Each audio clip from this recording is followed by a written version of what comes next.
In this video, I'm going to show you how to replace the rear side marker bulbs in this Volkswagen Beetle. Let's get into it.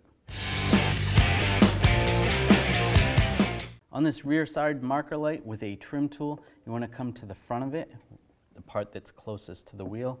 Get in there and just push it a little bit, and you can pop it out, and then it'll slide out. You can take the marker light, twist the socket out, just like that, twist to the left.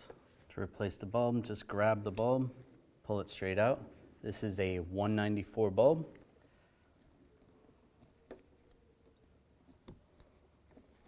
Now take the socket and you want to line it up in the light assembly, twist to the right, then you're good. Now going back in, it's going to be the opposite of taking it out. We pushed in this side and pulled that out. Now you want to push that side in first and line it up, and then just push the back in. When only the best will do, demand TRQ. The only company that lets you view before you do. TRQ is committed to offering the highest quality aftermarket auto parts that are engineered for peace of mind. Thanks for using and viewing with TRQ.